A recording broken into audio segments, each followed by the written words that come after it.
திண்டுக்கல் பாராளுமன்ற தொகுதியில் அனைத்திந்திய அண்ணா திராவிட முன்னேற்ற கழகத்தினுடைய கூட்டணியினுடைய வேட்பாளராக தேமுதிக புதிய தமிழகம் எஸ்டிபிஐ கட்சியினுடைய கூட்டணி வேட்பாளராக திண்டுக்கல் பாராளுமன்ற தொகுதியில் முகமது முபாரக் என்கிற நான் இரட்டலை சின்னத்தில் நான் போட்டியிடுகிறேன்.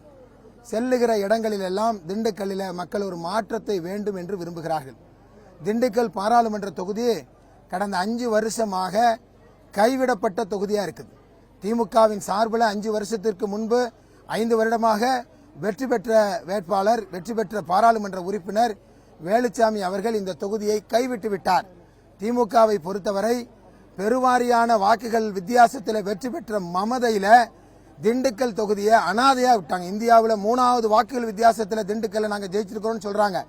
அவ்வளவு பெரிய வாக்குகளில் ஜெயிச்ச இந்த தொகுதிக்கு எவ்வளவு பெரிய கடமைகளை செஞ்சிருக்கணும்.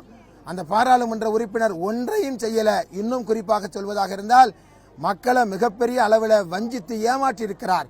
குடிதண்ணீருக்கு கூட இங்க இருக்கிற மக்கள் போராடுகிற நிலையை உருவாக்கி இருக்கிறார். நிலவளம், நீர்வளம், மனித வளம், தொழில் வளம், அத்தனை வளமும் இருக்கிற திண்டுக்கல்லுடைய பாராளுமன்ற தொகுதியை இன்றைக்கு ஒன்றுமில்லாதவர்களாக மக்களுடைய அன்றாட வாழ்வை சீரழிக்கிற எந்த திட்டங்களையும் கொண்டு வராம 5 வருஷம் ஒன்றிய அரசிடமிருந்து எந்த திட்டத்தையும் பெறாமல் இருந்தால் இந்த தொகுதி எவ்வாறு அது வளம் பெறும்? இதெல்லாம் போற இடம் பூரா மக்கள் சொல்றாங்க. நான் நிக்கிற இடங்கள்ல பூரா மக்கள் எல்லாம் 5 வருஷமா இந்த தொகுதி கைவிடப்பட்டிருக்கு, குடிக்க தண்ணீர் கூட இல்லாமல் ஆக்கப்பட்டிருக்கு என்று சொல்லி நம்மிடத்திலே சொல்கிறார்கள். இது ஒரு மிகப்பெரிய சாதகமாக இருக்கிறது. கூட்டணி கட்சியினுடைய தொண்டர்கள் அதுபோல இரட்டை இலை சின்னத்தில் போட்டியிடுவது என்பது இங்க திண்டுக்கல் பாராளுமன்ற தொகுதியில் தான் முதல் வெற்றி வேட்பாளர் ஐயா மாயத்தேவர் அவர்கள் திண்டுக்கல்ல இரட்டை இலை சின்னத்தில் வெற்றி பெற்றார். இரட்டை இலை சின்னம் என்பது பரிச்சயமான சின்னம். அதிமுக என்பது இங்க கூட்டணி கட்சி என்பது இங்க வலுவாக இருக்கிற நிலையில் வெற்றி வாய்ப்பு என்பது உறுதியாக்கப்பட்ட வேட்பாளராக செல்லுகிற இடங்களில் எல்லாம் மக்கள் என்ன ஆற தழுவி அன்பு சகோதரனாக, அன்பு தம்பியாக, அன்பு மகனாக, அன்பு பிள்ளையாக பார்த்து எனக்கு எல்லா விதமான உதவிகளையும் செய்து தருகிறார்கள். அந்த வகையில் என்னிடத்தில் உங்களுக்காக வேண்டி நாங்கள் வாக்களிப்போம் என்று உறுதியோடு சொல்லுகிறார்கள். இந்த தொகுதியில் நான் வேட்பாளராக, நான் பாராளுமன்ற உறுப்பினராக வெற்றி பெற்றால் மிகப்பெரிய அளவில் மாற்றங்களை நான் கொண்டு வருவேன். திண்டுக்கல் பாராளுமன்ற தொகுதியை பொறுத்தவரை இது எல்லா மதங்களுக்கும் சமமான பல தலங்கள் இருக்கிற ஒரு தொகுதி. குறிப்பாக பழனிமலை முருகன் கோயில் என்கின்ற ஆன்மீக தலம், அதுபோல மாரம்பட்டி அந்தோணியர் ஆலயம் என்று சொல்லுகிற கிறிஸ்தவர்களுக்கான ஒரு புனித தலம், அதுபோல முஸ்லிம்களுக்கான பேகம்பூர் பெரிய பள்ளிவாசல், கோட்டை மாரியம்மன், பூம்பாறை மாரியம்மன் கோவில் என்று சொல்லி பல ஆன்மீக தலங்கள் இருக்கிற இந்த பகுதியில் ஆன்மீக தலங்களுடைய அடிப்படை கட்டமைப்பு வசதி கூட மேம்படுத்தப்படல. அது பற்றி யாரும் சிந்திக்காத நிலையில கைவிடப்பட்டதாக கடந்த 3 வருஷமா பழனி பகுதி இருக்குது. இதில் ஒரு மாற்றத்தை இதில் கொண்டு வர வேண்டும்.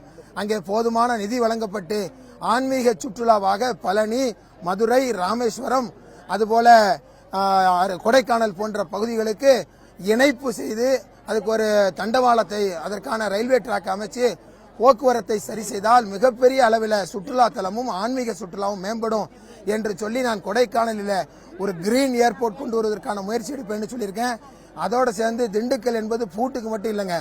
திண்டுக்கல்னு சொன்னாலே பூட்டு, சின்னாலம்பட்டி, சுங்குடிச்சேலை, சிறுமலை, மலவாளப்பழம், மலைகளின் இளவரசி கொடைக்கானல், அதுபோல் பழனி ஆன்மீக தலம் என்று சொல்லி பலவிதமான விஷயங்கள் திண்டுக்கல் இருக்கு. அத்தனை விஷயங்களையும் கவனம் செலுத்துகிற ஒரு பாராளுமன்ற உறுப்பினர் தேவை இருக்கு.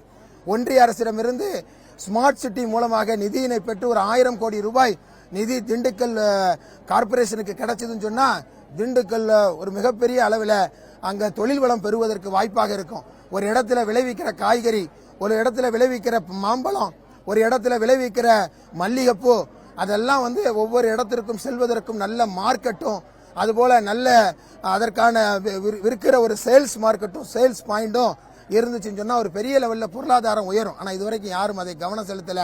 நிலக்கோட்டையில் ஒரு சென்ட் ஃபேக்டரி தொடங்குவேன்னு சொல்லியிருக்கோம். ஏறத்தாழ நிலக்கோட்டை மல்லியை பொறுத்தவரை அது 5 கோடி ரூபாய் வியாபாரம், டெய்லி வணிகம் நடக்கிற ஒரு இடமாக இருக்கிறது. எனவே அங்கே விளைகிற மல்லியை அங்கே சென்ட்டா மாற்றி வேல்யூ ஆடட் ப்ராடக்டாக மாற்றி அங்கேயே விற்பனை செய்கிற ஒரு மார்க்கெட் இருந்தா அது விவசாயிகளுக்கு மிகப்பெரிய உபயோகமாக இருக்கும். சின்னாலப்பட்டி, சுங்குடிச்சேலை என்று சொல்லுகிற அந்த சேலையை அங்கேயே விற்கிற, அதே போல நத்தம் பகுதியில் கிடைக்கிற அங்கே உருவாக்கப்படுகிற ரெடிமேடு அது அங்கேயே விற்கிற ஒரு மார்க்கெட், ஒரு ரெடிமேடு மார்க்கெட், ஒரு ஜவுளி பூங்கா கிடைத்தால் அது ஒரு மிகப்பெரிய ஒன்றாக இருக்கும். நத்தம் பகுதியில் மாம்பழ ஜூஸ் கம்பெனி, ஆயக்குடி பகுதியில் பழ ஜூஸ் கம்பெனி என்று சொல்லி ஒரு ஊரும் ஆத்தூர் பகுதியில் தென்னைக்காக வேண்டி அது நல்ல திட்டங்களும் நல்ல இண்டஸ்ட்ரீஸும் அங்கே வந்து டெவலப் பண்ணலாம். அதுபோல ஒட்டஞ்சத்திரம் காய்கறி மார்க்கெட்டு, அங்கே விளைகிற காய்கறி மார்க்கெட்டை பக்கத்தில் இருக்க எல்லா மாநிலங்களுக்கும் கொண்டு போகலாம். இப்படி ஏராளம் தாராளம் திட்டங்களை நான் வந்து வச்சிருக்கிறேன். அத்தனை திட்டங்களும் ஒரு பாராளுமன்ற உறுப்பினர் கவனம் செலுத்தி கொஞ்சம் கொஞ்சமாக பேசி கடந்த பாராளுமன்ற உறுப்பினர் சொல்றாரு, எந்த நிதியும் பாராளுமன்றத்தில் தரல, எங்களை ஒதுக்கிட்டாங்கன்னு சொல்றாரு. அப்படியெல்லாம் சொல்லுகிற ஒருவனாக நான் இருக்க மாட்டேன். நான் நல்லவர் என்று சொல்லுகிற அதே நிலையில் வல்லவராக இந்த மக்களுடைய உரிமைக்காக பாராளுமன்றத்தில் போராடி பெறுகிற, தேவைப்பட்டால் டெல்லியில் மிகப்பெரிய போராட்டம் நடத்தி இந்த மக்களுக்காக உழைக்கிற, இந்த மக்களுடைய உரிமைகளை பெற்றுத் தருகிற ஒருவனாக நான் இருப்பேன். இது எல்லாத்தையும் மக்கள்கிட்ட சொல்றேன். மக்கள் அமோக வரவேற்பை தருகிறார்கள். இரட்டையில சின்னத்தில் நிற்கிறேன், கூட்டணி கட்சியினுடைய பலத்தோடு நிற்கிறேன், மக்களிடம் உண்மையை சொல்லி வாக்கு சேகரிக்கிறேன். இத்தனை காரணங்களும் எனக்கு ஒரு மிகப்பெரிய வெற்றியை தருகிறதாக இருக்கிறது.